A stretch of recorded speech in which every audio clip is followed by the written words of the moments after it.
Hello, St. Paul. Hi, I'm Dan Nielsen, coming to you virtual. Well, we'd much rather be face to face. I know I'd enjoy that. I miss all of you. I miss seeing you in church. Many people in the past have told me that I have a face for radio. I would probably have to agree. Well, this is our semi-annual meeting. We've been trying to have this done face to face or live, but it's just been too trying to get that done. So we decided to go ahead and record this, and I hope you get something out of it. It's trying times. You know, I've had sleepless nights, and I continue to pray for strength and wisdom and guidance.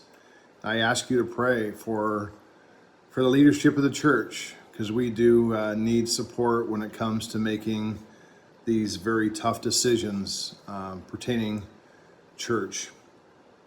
So I ask you for your prayers as we lead your church. You know, I do miss church. I miss seeing you. I miss the handshakes. I miss the hugs. I pray that someday soon we can get back to that. But you know, as a church leader and our church council, we're making decisions today that are going to be conservative when it comes to worship and meeting at the church. We have dedication to that. We have dedication to keeping our members safe and our community safe from this pandemic. So we will continue to make conservative decisions pertaining live worship and meetings at the church. I provided you a 3-page outline of my report, presence report, so you'll be getting that via email as well. But there's just a lot of things that have gone on this year, even though we haven't conducted live meetings or a live worship very much. We've conducted a lot of business and made some very tough decisions this year and some very good decisions. But I have a list of people I really want to thank, and I know I'm going to miss some, and I apologize to those that I missed. But you know, first of all, I want to thank Pastor Brian. Brian led us through, as our interim pastor, through a very tough time. He provided his wisdom and his guidance, and just was tremendous. And I really want to thank him. And I know many of you grew close to Pastor Brian and just did a tremendous job. So we want to thank him. I want to thank our church council. We've had a tough year. We've had to make some very tough and interesting decisions, but we have a really good church council, and I want to thank them. You know, we have Barb Kellogg, who's our secretary, Beth Sons, Daryl Boskule, Jackie Stack, Jerry Swanson, Shirley Tallman, Dave Stewart, Jackie Mose, and then myself. Just, you know, tremendous job this year so far, and we got a lot of tough decisions ahead of us. But very dedicated church council, and I just, it's a pleasure for me to be president this year. I want to thank our call committee of Ann Bartelt and Don Darling, the beautiful Lana Nielsen, Alan Fire, Lisa Voskule, Jerry Swanson, and Clarice Blanchard. You know, all I can say there is job well done, and thank you. I know our synod made a comment to us that they would like to hire this church or this call committee because they did such a great job. They would love for this call committee to hire all the pastors in the synod. It's not realistic, but job well done and led by Ann Bartelt. Thank you, thank you, thank you. What did we get? You know, we got this tremendous pastor from California. Pastor Yuan was hired, and he started on September 1st and has just jumped in and done a tremendous job through a very tough year. The one thing that, you know, we can say is we had 3 tremendous candidates for our pastor. And Pastor Yuan was no doubt the right hire. And we're excited to have him and his family in Winterset. And, I get the pleasure of talking to him almost every day. If he's not texting me or calling me, we're communicating often, and really enjoying getting to know him, and just could not be happier for the progress that we're making thus far. Also want to thank our reentry task force of Jackie Mose, Ann Bartelt, and Dr. Amy Kimball. It's been a tremendous amount of work, I know, and I thank you for this hard work. It's not over. You continue to meet weekly, talk often, email often, text each other often. I know this, and I know when you signed up for this task force, you didn't know how hard it was going to be, and we cannot say thank you enough for all the hard work you're doing and continue to do. A couple other big things that happened this year was the hiring of Daylene Davy Smoot as our office manager. As you know, Misha Seibel moved out of state, and we were so fortunate enough to hire Daylene. She's doing a tremendous job and has a lot of experience, and we've just thrilled to death with her work. We also broke that job up a little bit, and we hired Lisa Voskul to be our financial secretary, managing the books. QuickBooks is the program that we use, and Lisa's doing a great job of maintaining the financial statement and the balance sheet and paying all the bills. And thank you, Lisa, for all that hard work. We also are going to be having a change at treasurer's position. Gus, who's been our treasurer for, he doesn't know how many years, a lot, he says. Gus is going to be stepping down as treasurer at the end of the fiscal year, and Wayne Martins is going to step in and be our new treasurer going forward. And Wayne's already started helping in that role, and we really want to thank Gus for all this hard work he's done over years and years and years. And we'll be a little more formal about that thank you when it comes to our annual meeting. So thanks, Gus. Our technology upgrade, we continue to improve our technology in the church. The video and soundboard, as you know, we purchased a new video and sound system a couple years ago, and we continue to improve that. Now we can live stream. So Pastor Yuan's pretty technology savvy. So he's been able to get us up to speed when it comes to live streaming, and so that's exciting. We've been recording a lot and continue to live stream, and that's awesome. We've had some youth help us there too, and really appreciate that. I know we just had confirmation. We confirmed 6 young adults here a couple weeks ago, and that was great that we got that done. So that was a success for the year. There's many other items that I'm probably missing, or many other people I need to thank, but I really appreciate all that these leaders are doing and continue to do in our church. I want to spend a little bit of time on our financial review through October. On your handout there is just a quick summary of what our financial condition is as of the end of October. This pandemic's been tough. It's been hard. But our income, our giving continues to be strong. And I appreciate that. We appreciate that a great deal. We had, going into 2020, we had a very challenging budget and of about $240,000 budget.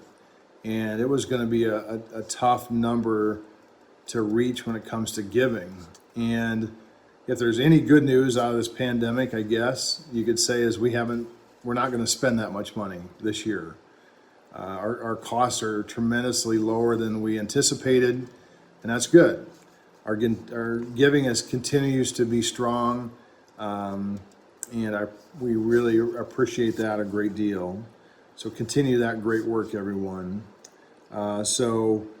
A quick financial review, our checking accounts, we have a main checking account and we have a money market. And then, and we also this year took advantage of, on this pandemic, the Small Business Administration had developed a program called the Paycheck Protection Program. And I'll shorten that down to PPP.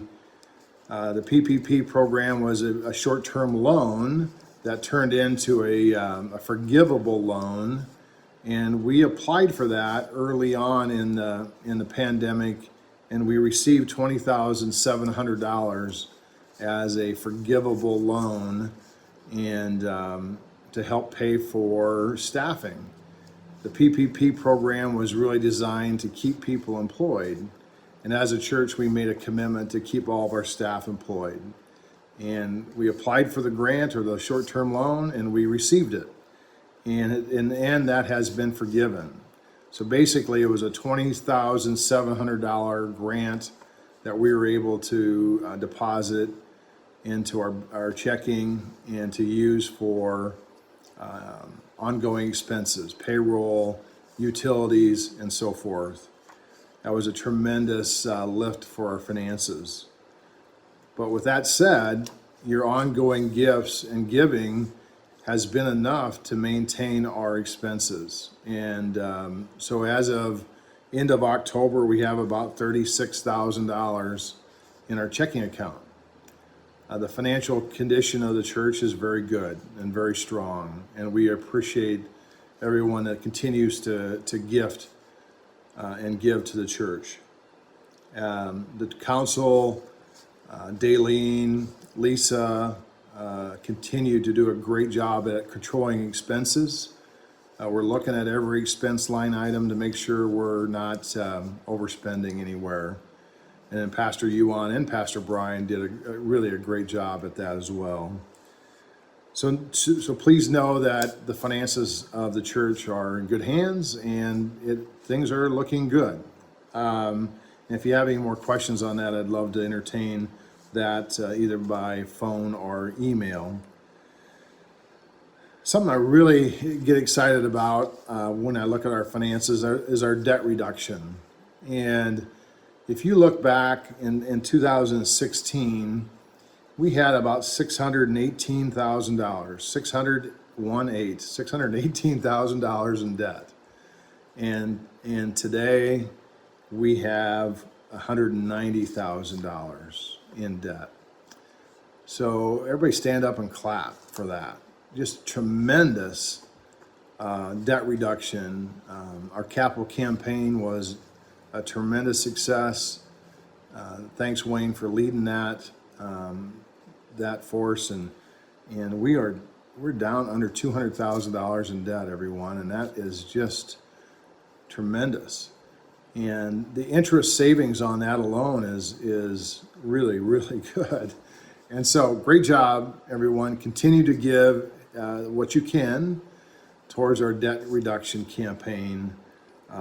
Just really excited about that. I'm a banker that hates debt, so keep giving, okay?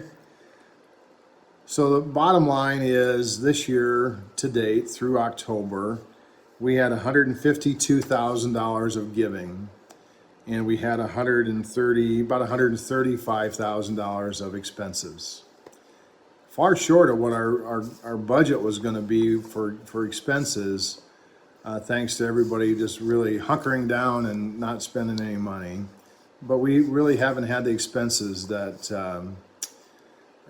because we haven't met face to face, unfortunately. But the good news is their expenses are way lower than expected. Giving is you're doing well, and we have a very, very good checking account balance as we speak. So just wanted to take a quick look at our finances, tell you about the PPP loan that we received and then was forgiven. That was a nice shot in the arm for us. And really encourage you, if you have any questions on our finances, to email me or call me. And my email and phone number is at the bottom of the sheets that in the President's report. So great job by all. just a very challenging year. Really appreciate all the hard work that the church council's doing and what Pastor Yuan's doing. I know he's doing just working hard. I know his wife is now here in Winterset, and that's exciting to have her in the community. And we appreciate all that he does for us. So with that said, I am at a little over 15 minutes. I thought for sure it'd be longer than this, but I encourage you to call me, text me, or email me if you have any questions. God bless and take care. Thank you.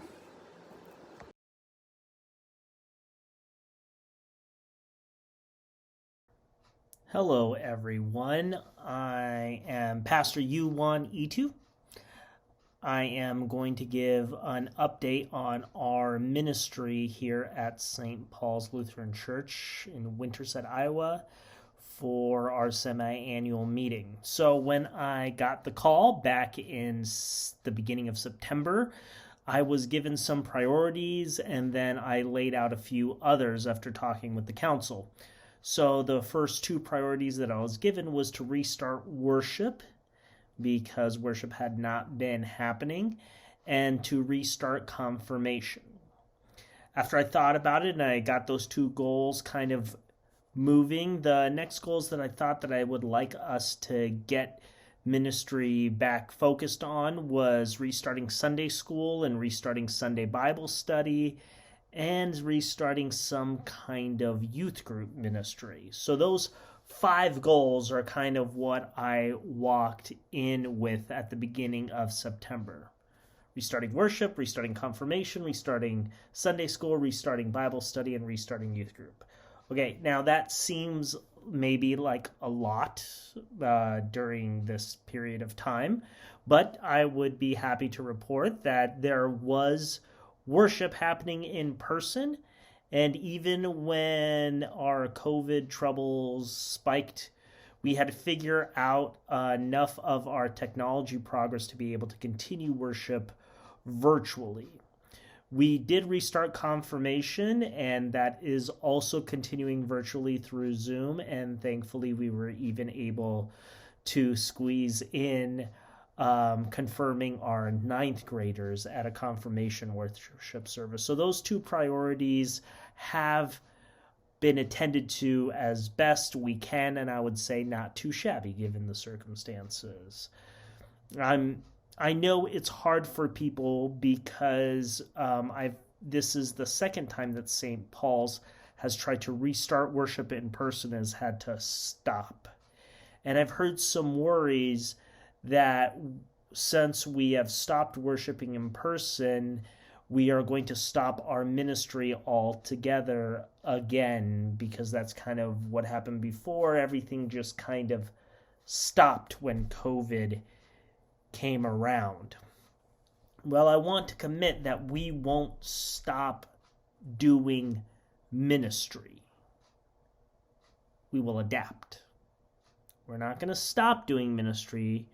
We're going to adapt our ministry so that we can do and spread Christ's love and comfort each other with hope as best we can in this time where people really do need to hear a word of hope and encouragement.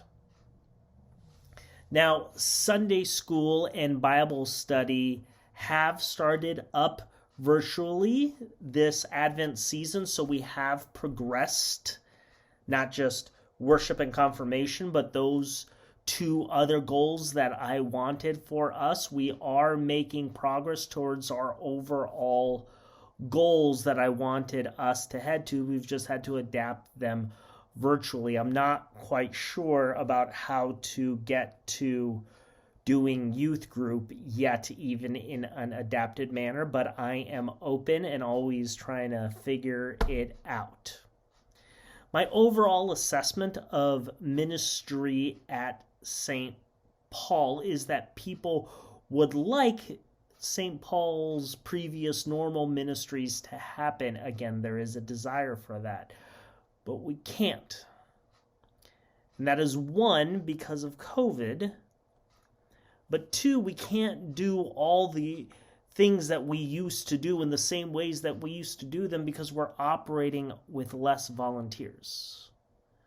Between September and, October, my observation is that when talking to folks is that we were working with about a third the number of volunteers that we were working with prior to COVID coming around.